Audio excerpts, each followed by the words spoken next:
Joe Mixon, per our data at fantasypoints.com, which will be available at some point this summer to the public, stuffed on basically 46% of his runs last year. It wasn't awful for him, but he just didn't seem to have the efficiency that you hope from him. I know we heard some cut rumors in the offseason. Doesn't look like that's going to happen at this point. They only brought in the rookie Chase Brown out of Illinois, which is somebody I want to talk to you about. But is this kind of Mixon's last stand in Cincinnati? And what do you anticipate his role being this year?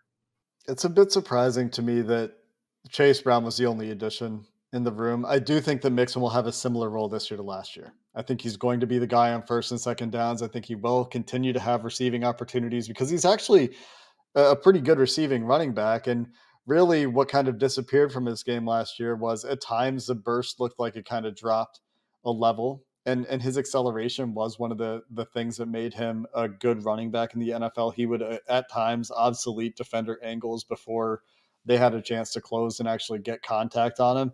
The other thing was I think he just became a little bit less elusive. He wasn't making guys miss as much given the opportunities to do so. And those two things together makes you much less explosive running back. That's what the Bengals are looking for with the addition of Chase Brown is the home run ability. We just actually finished recording Locked On Bengals for today after day 2 of rookie minicamp. So I'm not sure when this is airing in comparison, but not rookie minicamp, and mandatory minicamp. And we talked to Charlie Goldsmith from the Cincinnati Enquirer about some of the rookies, and he talked to Chase Brown today, which is what I was trying to get to there. And Chase Brown said that what he's been working on and would redirect the conversation pretty consistently to working on improving as a receiving back, improving as a pass protector. And those are the things that they really like Samaje Perine doing. Right. And I think that he was great in that role. He was adequate as a running back, really smart player, doesn't have that explosiveness to his game, but was a very efficient player when he did touch the ball. You know, even though I do the numbers for a living and I should have these things ingrained in me, I did not realize until looking back that Joe Mixon caught 60 passes last year, which is a huge number for a running back. And honestly, that's something that I wonder if the Bengals anticipated they would have gotten a little bit more out of him, given the talent that he was coming out of Oklahoma. Coming out of Oklahoma, the scouting report that we put together, we being me and a guy named Joe Goodberry, who also does Bengals content. We've been working on draft stuff. Yeah, we've been working on draft projects related to the Bengals for years now. But the takeaway, one of the big takeaways from Mixon is that he should be really, really good in the receiving game.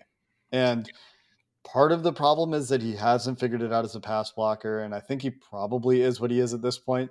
In that regard, I don't think he's going to get a ton of third down opportunities in clear passing situations just because they do rely on those running backs to pass block when they're sending, 4 guys into routes and don't have an attached tight end. And we'll talk about Irv Smith, I'm sure, but they're not going to have an attached tight end a ton on third downs, given that Irv Smith is their primary receiving tight end. And if it's a passing situation on third down, he's going to be on the field. So does Mixon fit in on those plays? Probably not that often. He was coming off the field in 2-minute drill situations last year, which again, the clear passing situations. But one of the big things that Joe Burrow changed in his game last year, and I know that you wanted to focus on the running backs here, this is related, is he decided that he didn't want to take sacks anymore. He got so sick of everyone talking about, man, Joe Burrow takes too many sacks. All the QB evaluators out there, all the baby arm Burrow crowd out there that thinks that Joe Burrow, isn't a very good quarterback. And one of the big criticisms was the amount of sacks he takes.